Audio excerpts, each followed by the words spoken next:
palavra, se você vai abrir a sua Bíblia aí para me acompanhar, 1 de Reis 19, versículo 9.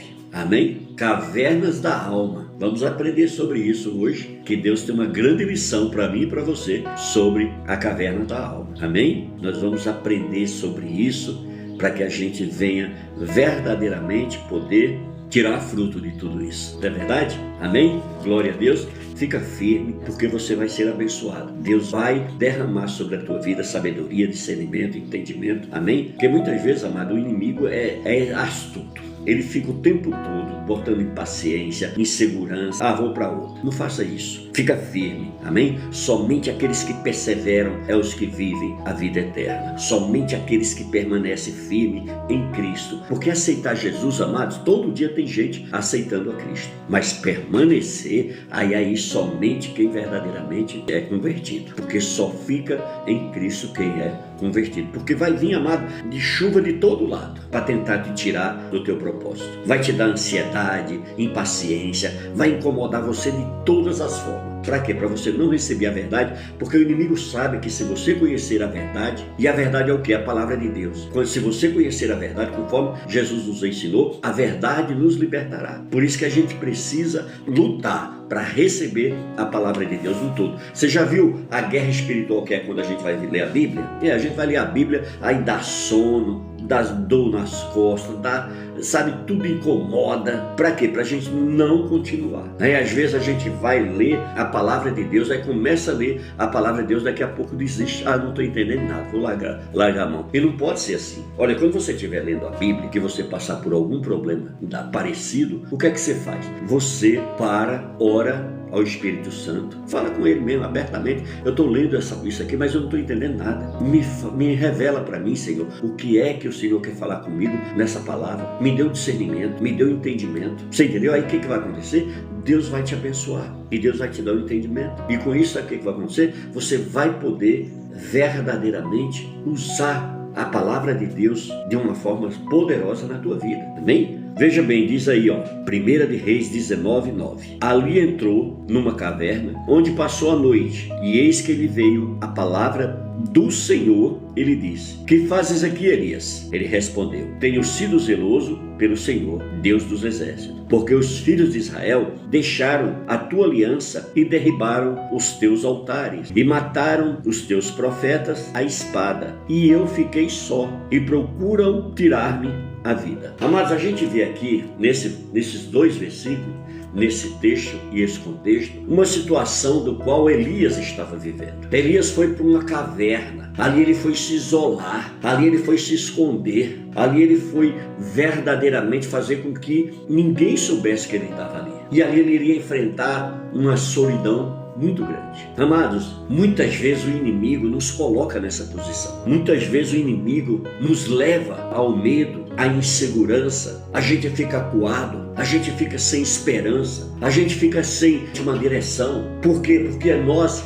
muitas vezes, somos perseguidos pelo inimigo, perseguido pelos nossos erros. E aí vem aquela acusação na nossa mente, vem aquela dúvida na nossa mente. Elias estava vivendo um problema parecido. Elias estava vivendo aqui uma situação muito difícil, que a gente olha assim e diz: olha, esse profeta está em depressão, esse profeta está depressivo. Mas veja bem, você vê como que a Bíblia, do jeito que ela mostra os nossos grandes profetas, os nossos grandes irmãos que ficaram na brecha, que se deixaram usar por Deus de uma forma sobrenatural, de uma forma poderosa, a gente vê que esses homens também falham, que esses homens também têm seus momentos de fraqueza, assim como eu e como você. Veja bem, Elias, ele tinha acabado de vir de uma batalha tremenda. Elias, ele enfrentou os 400 profetas de Baal. Lá, se você voltar aqui um pouquinho atrás, você vai ver aí Elias ali que se apresenta ali e passa por aquela situação. Primeira coisa, a gente vê Elias e a viúva de Serepta. E ali Elias também tinha profetizado. Porque veja bem, eu quero fazer com que a gente volte um pouquinho, porque você vai entender a história desse profeta. Esse profeta era um grande homem de Deus e ele estava vivendo um tempo de grandes conflitos espirituais nessa época. Veja bem, Elias, ele vai até Acabe, porque no período que Elias estava como profeta do Senhor, foi exatamente no tempo de um rei que era terrível para o seu povo. Um rei corrupto, um rei idólatra, um rei do qual fazia tudo contra aquilo que Deus tinha ensinado. E ali então, aquele rei, que é o rei Acabe, ele vai e se casa com uma mulher muito endemoniada, que é a Jezabel. E essa mulher, ela odeia o povo de Deus. Ela é uma mulher muito endemoniada. Os demônios que agem na vida dela alimentam ela para que ela destrua o povo de Deus, para que ela destrua a fé desse povo, para que ela jogue por terra aos altares que foram levantados a Deus, ao verdadeiro Deus. E essa mulher então, ela tem uma influência tão forte na vida de Acabe, que Acabe se torna um covarde. Acabe se torna um homem verdadeiramente manipulado pela sua esposa. Amados, aqui a gente vê o quê? Que uma inversão de valores dentro de uma casa é capaz de fazer, entendeu? Aí veja bem, essa mulher, ela então cria um ódio muito grande contra o povo de Deus. Hoje a gente vê muita gente que diz assim: eu odeio crente, eu odeio evangelho, eu odeio igreja. Isso é o quê? Uma pessoa possessa pelo espírito maligno. E esses se tornam fáceis da gente lidar com eles, porque esses se identificam, né? E aqueles demônios que ficam escondidos. E aí então, o povo de Israel estava sofrendo, mas sofrendo muito, querido, porque eles tinham um péssimo governo. Eles tinham um governo que era frouxo. Eles tinham um governo que negava ao Deus Todo-Poderoso, o nosso Deus Criador. E com isso o que acontece? Então, Acabe acaba sofrendo uma grande seca no seu governo. Uma seca da qual Deus botou esse povo numa situação tão deplorável que muitas vezes eles estavam ali disputando a cabeça de um jumento para não morrer de fome. Então a colheita estava se acabando, os animais acabando, estava tudo sendo destruído por falta de água. E ali então o profeta Elias é chamado para orar por esse povo. Se você olhar aí atrás, você vai ver ali no capítulo 17 a grande seca que esse povo viveu. E no capítulo 18 a gente vê que Elias, no próprio 17 ainda ali a partir do versículo 8, você vai ver Elias e a viúva. Essa mulher estava vivendo esse período de seca terrível, ela já não tinha mais nada em casa, ela estava verdadeiramente esperando só o dia da morte, assim como para o seu filho também. Mas Elias vai se apresentar a Acabe, e ali então Elias vem com um desafio para Acabe, que ele ia ver qual dos deuses Acabe ia ver, qual seria mais forte. E ali então ele faz um desafio aos profetas. Aí se você olhar o versículo 20, diz aí: então enviou Acabe mensageiros a todos os filhos de Israel, ajuntou os profetas no Monte Carmelo. Então Elias se achegou e a todo o povo e disse: até quando cocheareis entre dois pensamentos? Se o Senhor é Deus, segui-o; se é Baal, segui-o. Porém o povo nada lhe respondeu. Então disse Elias ao povo: só eu fiquei dos profetas do Senhor, e os profetas de Baal são 450 homens. Veja bem, 450 profetas. Então, amados, a gente vê assim a intensidade e o poder que Deus usa a Elias. E Elias, com todos esses resultados, a gente vê aqui Elias se retirando e se isolando dentro de uma caverna. Não é verdade? Eu não censuro a Elias. Eu não censuro a Elias porque Elias estava vivendo um momento muito difícil na sua vida. Ele tinha recebido ameaças de Jezabel que iria matá-lo. E agora ele achava que só tinha ele, que não tinha mais ninguém com ele. Veja bem. E assim comigo e com você, querido, nós também passamos por essas cavernas. E há momentos nas nossas vidas que nós queremos nos isolar. Não é verdade? Eu não sei com você, mas comigo isso acontece, sabe? De eu querer me isolar, de eu querer ir para um lugar, ficar sozinho. E muitas vezes isso pode trazer benefícios, mas também pode trazer problemas. Porque nós não fomos criados para viver isolado. Nós não fomos gerados para ser sozinhos. Mas muitas vezes a gente está nessa situação sem querer ver ninguém. E quando nós estamos nesse processo, alguma coisa não está bem. Alguma coisa está errada. Também existem coisas que somente você sabe e mais ninguém, não é verdade? Então por isso que nós temos que ter muito cuidado para nos momentos que a gente vai abrir nossa vida, que no momento que a gente vai escolher alguém, a gente tem que ter muito cuidado nessa seletiva. para a gente não fazer escolhas erradas, para a gente não ir a pessoas erradas. Tem muita gente, amados, hoje que está em depressão, que está muito mal, ou que passou péssimos momentos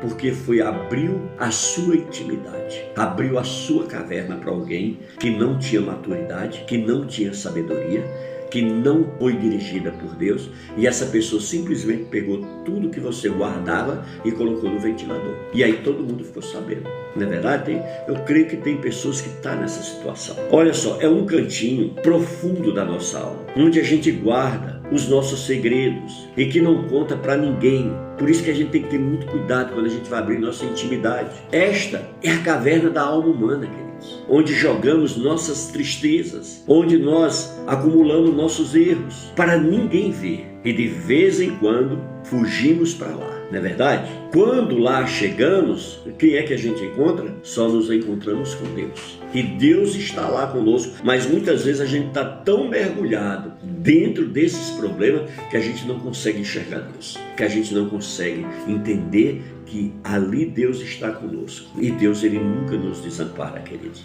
Mesmo dentro da caverna, Elias não estava sozinho. Elias achava que conseguiria se esconder de tudo e de todos. Elias conseguiu se esconder de Jezabel, mas não conseguiu se esconder de Deus. Elias conseguiu se esconder de Acabe, mas não conseguia se esconder de Deus. Então a mesma coisa sou eu e você. Se você está com essa caverna aberta, eu quero te pedir que você tenha muito cuidado, amém? E que procure esconder-se, que procure fechar essa caverna e buscar a direção de Deus, amém? Olhe para dentro de si, onde é a sua caverna, mas verifique com muito cuidado, amém? E veja o que está precisando. Deus havia mandado Elias ir para o monte de Deus, está aí no versículo 8. Mas chegando lá, ele entrou em uma caverna para ninguém ver ele, porque ele estava fugindo de Jezabel. Ele achava que estava sozinho. Ele estava em um momento de solidão e de tristeza muito grande. Ele estava sofrendo de alta compaixão. Achava que estava sozinho e que todos eram contra ele.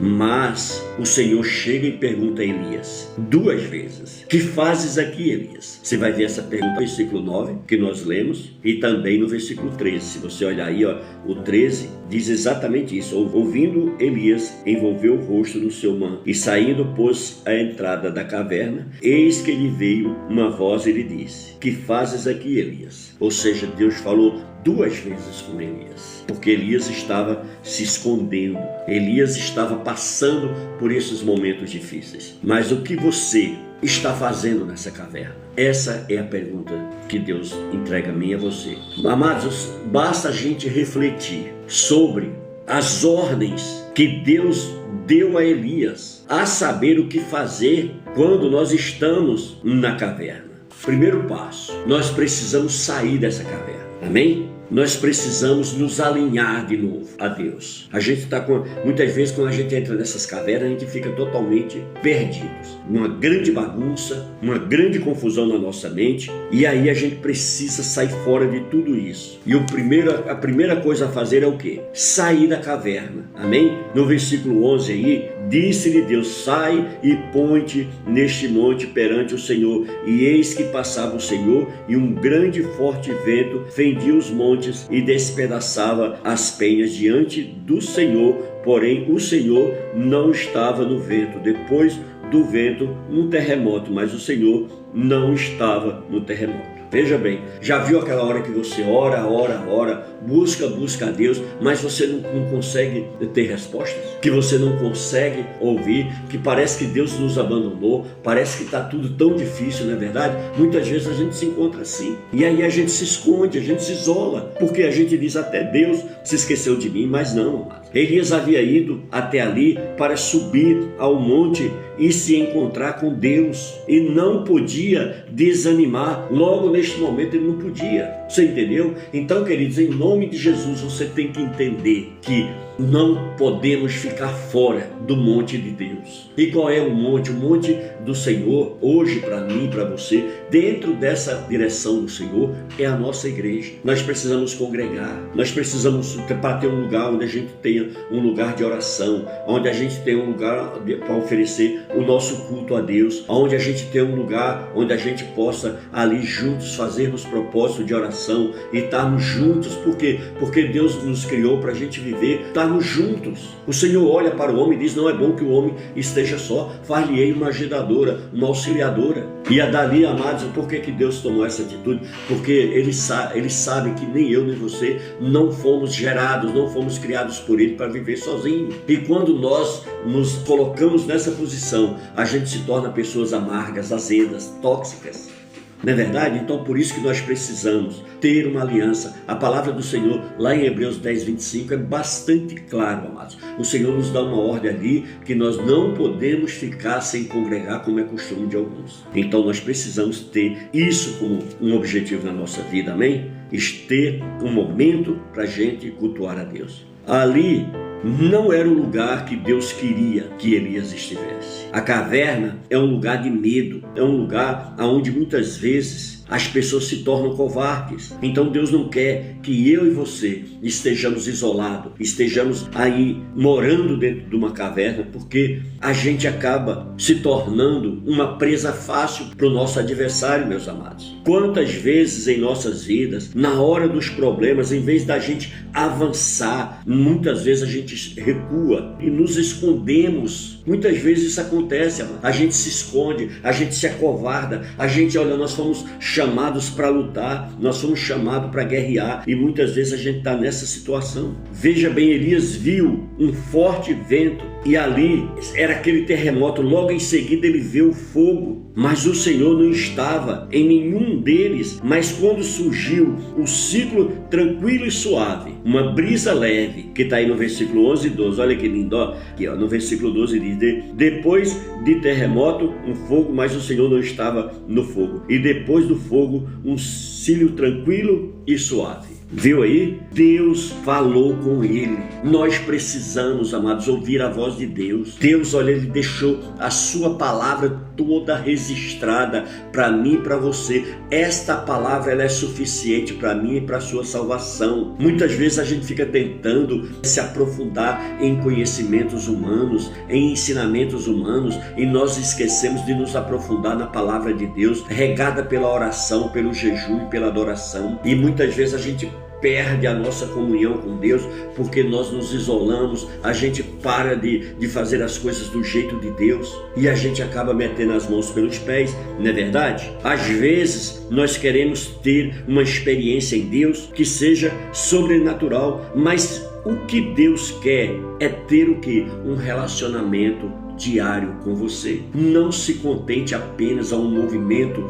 a uma manifestação, essa ali ou acolá do Espírito Santo, mas diga, busque, esteja atento à voz do Espírito Santo, para que você tenha um avivamento diário, um avivamento contínuo. O que é avivamento? Avivamento é você ser cheio do Espírito Santo. Você lembra lá das meninas, né? As nexas que foram para se encontrar com o noivo, teve umas que levou o seu azeite, mas além de estar com o seu azeite na sua lamparina, ela levou reserva. É isso que eu e você precisamos buscar. A Bíblia diz lá que o grande movimento que aconteceu na igreja primitiva, no início de tudo dos seus trabalhos, um grande derramamento do Espírito Santo, não é isso? A gente vê ali, aquele povo se juntaram e começaram ali a orar, e no momento que eles começaram a orar, veio um grande avivamento sobre a vida deles. Isso, queridos, está disponível para mim e para você. Nós só precisamos estar disponível para Deus. Nós só precisamos estar em obediência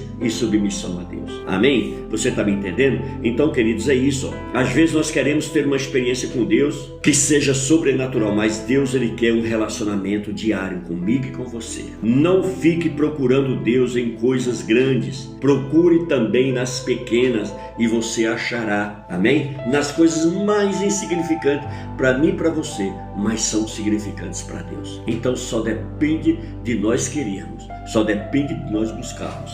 Amém? Veja bem, nosso Deus, Ele está sempre de braços abertos para acolher a mim e a você. Amém? Você pode fazer da sua casa, da sua igreja ou de qualquer outro lugar um monte de oração a Deus. Amém? Quando nós oramos, nós deixamos este nível terreno e nós subimos às regiões celestiais. Por isso que quando a gente dobra o joelho e a gente se entrega totalmente e plenamente a Deus, querido, é muito gostoso. Você começa a orar ali, na medida que você vai orando, passa 1 hora, passa 2, passa 3, e danado, e quanto mais tempo você fica na presença de Deus, mais o fogo vai te consumindo, mais você vai sendo levado a uma dimensão espiritual que é algo incrível e que nem todos podem entender. Amém? Veja bem, suba ao monte da oração. Deus quer falar com você, então lembre-se, Deus está chamando a mim e a você, amém? Nessa ministração de hoje, a nós estarmos no monte da oração. Sair da caverna e ir para o monte de oração. Sai da tua caverna, sai dessa esterilidade que você está vivendo. Saia desse esfriamento que você está vivendo. Vai para o monte de oração. E procura um lugar na tua casa. Consagra um lugar aí para você orar, você e sua família, em nome de Jesus. Amém? Que isso seja um processo diário. Amém? Tenha um período de oração que você vai ver as portas se abrirem. Amém? Em nome de Jesus. Veja bem, aí no versículo 15 e 16, olha o que diz aqui. Disse-lhe o Senhor, vai, volta ao teu caminho para o deserto de Damasco e em chegando lá, unge a Azel, rei sobre a Síria, e Jeú, filho de Ninsi, ungirás rei sobre Israel. E também Eliseu, filho de Safate, de Abel-Meolá, ungirás profeta em teu lugar. Olha que coisa tremenda. Deus então dá uma ordem para quê? Para Elias ir e ungir a 2 reis. Amém? O rei de Israel, não é verdade? E o rei da Síria. E também que ele deveria já ungir o seu sucessor. Olha que coisa tremenda. Então está aqui, a gente vê como é maravilhoso, amados, quando Deus nos separa para o nosso ministério. Por isso que você que tem um ministério de oração, você é um privilegiado, você é uma privilegiada. Você que tem um ministério de louvor, você é um privilegiado, você é uma privilegiada. Amém? Então, olha, seja qual for o ministério que Deus te entregou, você é um privilegiado, você é uma privilegiada, amém? Em nome de Jesus, procure fazer discípulos com o teu ministério. Se você é uma pessoa que toca violão, gere outros músicos. Se você é uma pessoa que gera amor, multiplica isso na vida de outras pessoas. Seja o que for, a oração, não guarde só para você. Multiplique essa oração, que quanto mais a gente faz uso, amados, do nosso ministério, mais Deus nos confia coisas maiores. Mas Deus está sempre nos ungindo a coisas maiores. Amém? Por isso, em nome de Jesus, pegue essa palavra, em nome de Jesus. Você que está com o teu ministério parado, eu profetizo em nome de Jesus que ele vai crescer a partir de hoje. Em nome de Jesus, eu profetizo a tua vitória espiritual, no nome de Jesus. Amém? Glória a Deus.